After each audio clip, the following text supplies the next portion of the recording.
So yun, good day nga sa inyo mga kaalpan, no? So for today's video vlog nga pala, pinadalhan ulit tayo ng pre-sample mula kay doublebubblerap.ph. So bale, ito nga pala yung digital panel ng Honda XRM. So pwede ito sa 110 tsaka sa 125. So check natin kung may iwa-wirings pa ba or plug and play na lang siya. So kapag gusto ninyong bumili nito, iiwanan natin yung pagdibilhan nyo dyan sa baba, sa pin comment at dyan sa description box. Click nyo lang dyan sa baba mga kaalpan, no? So 2 days bago siya dumating. So yung iba kasi nanggagaling pa ng China, pero ito meron na kasi silang warehouse dito sa Pilipinas, kaya madali na lang. So sa Central Luzon, 2 days lang yung shipping delivery niya. So dito, i-unboxing natin siya para kapag gusto ninyong umorder, so makikita ninyo yung laman ng box. So tara, unboxing na natin. Let's go! So yan, tara, unboxing na tayo.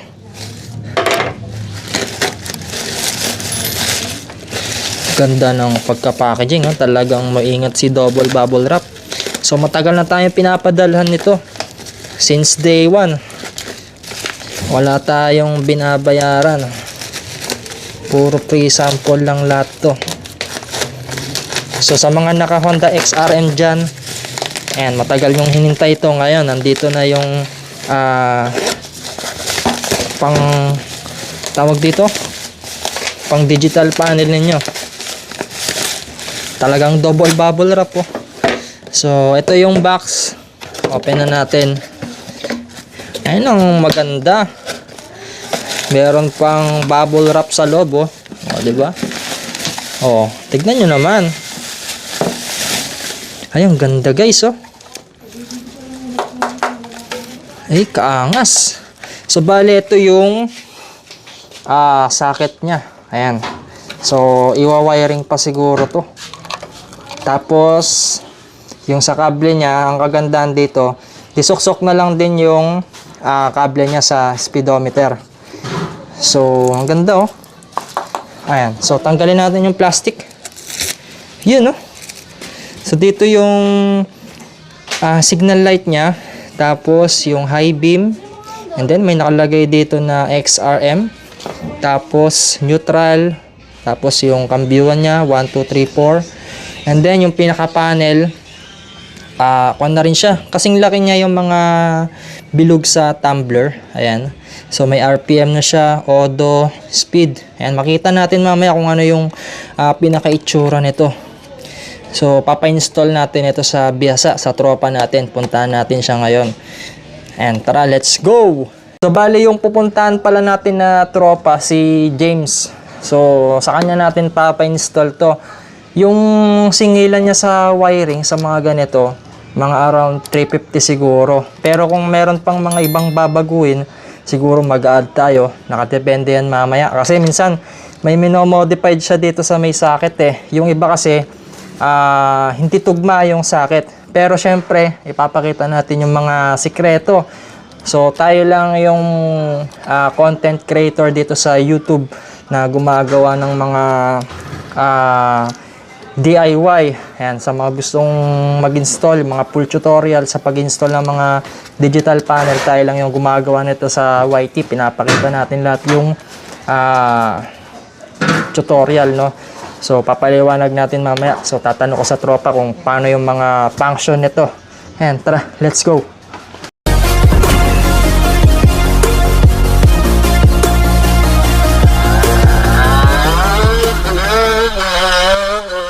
At bali dito nga natin siya ipapa-install sa Honda XRM 110 ng pinsan natin. So ito nga pala yung unit niya.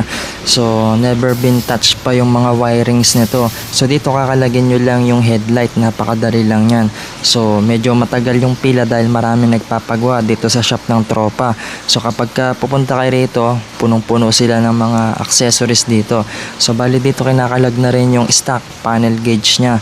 Tapos medyo nahihirapan lang kasi dumidikit na yung mga ibang bushing dito. So bibili na rin pala tayo ng Makoto na speedometer cable kasi sira na yung sa kanya. So bali kailangan natin magpalit nito para nga mapagana yung speed niya. Tapos yung RPM pala mga kalpa ay black yellow at yung high beam naman ay blue.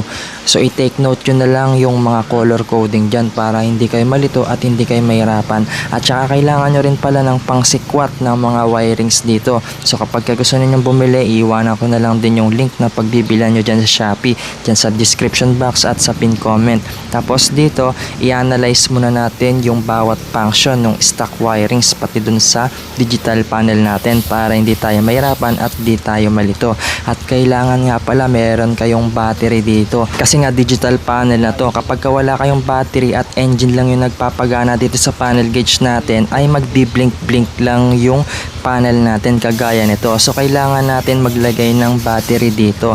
So para nga gumana ng maayos dahil nga pwede nga masira yung digital panel natin. So nakukulangan siya sa supply ng voltahe. So dito kailangan din pala natin ng test light para ma-analyze natin yung bawat function. So mano-mano kasi natin i-check yung kambyuhan dito. At don't worry mga kalpa, wala na kayong iwa-wirings dito, bali magtatap na lang tayo ng wire papunta mamaya dun sa may RPM. So ang gagawin nyo lang dito ay pagbabaliktarin nyo lang yung mga wire dito para ma-check natin yung tamang function ng mga kambyuhan. So bali dito pala yung cambio natin sa Primera ay color pink. So, kailangan nga po i-double check nyo ng maayos yan para hindi nga magkabali-baliktad. And then, yung cambio naman natin para sa neutral ay color red-green. So, bali dito, dino-double check natin lahat. So, mano-mano po natin i-check yan.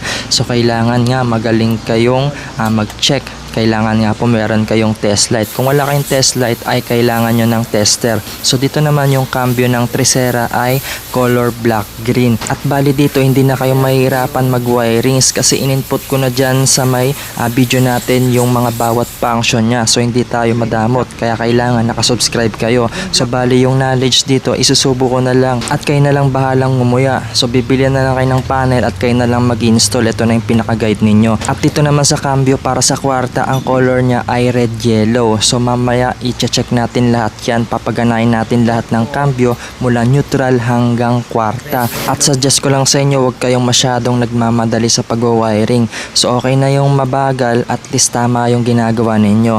At para naman sa cambio ng segunda ay color red blue.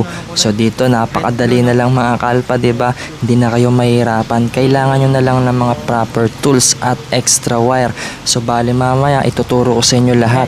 So hindi natin ipagdadamot para hindi kayo mahirapan at makatipid kayo sa pagpapawiring. So kung nasa bundok kayo at malayo kayo sa mga kabiasnan, kung malayo kayo, so hindi na kayo mahirapan. So kayo na lang yung gagawa. Kung di nyo masundan, screenshot nyo na lang tong mga color coding dito sa may socket. So ito na yung pinaka linya nya. So ito papakita ko ulit, i-screenshot nyo na lang, i-save nyo na lang, so para hindi kayo mahirapan. So bale ito yung pinaka socket nya. So hindi naman na kayo malilito kasi kapag kaiba yung socket nyan, iba yung pupunta nyan mga kalpa, hindi na kayo mahirapan dito. So i-double check nyo na lang yan. Nilagay ko na lang tama yung mga pinaka wirings dito. Tapos dito magpapagapang pala tayo ng wire para sa pulser para mapagana yung RPM natin. So bali dito hinahanap natin yung pulser. Tapos kumuha pala tayo ng 2 metro ng wire. So bali number 18 yan. So bali Japan wire yung ilalagay natin. At wag pala kayo gagamit ng speaker wire kasi delikado yan. Kapag ka nabasa yan, mag-aasin yan. So bali dito tinanggal na rin natin yung mga cover dito sa gilid. So mahirap hanapin yung pulser ng mga XRM.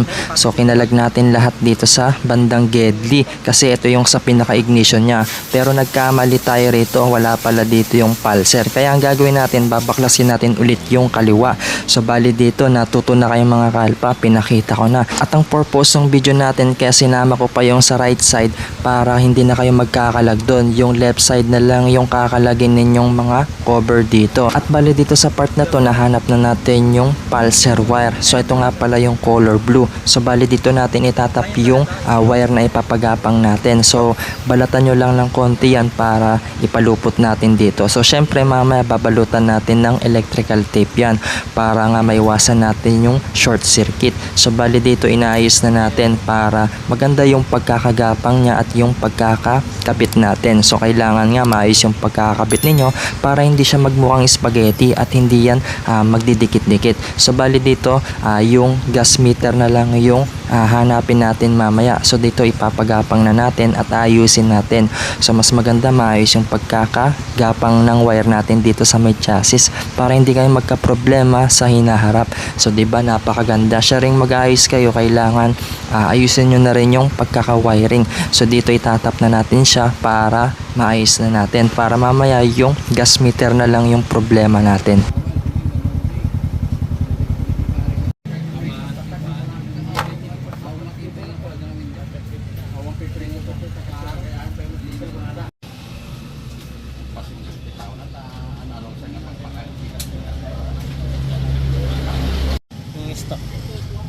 Pag ibang kanto wala na, yung parang nakukutkot na yung kanya bakal na, no?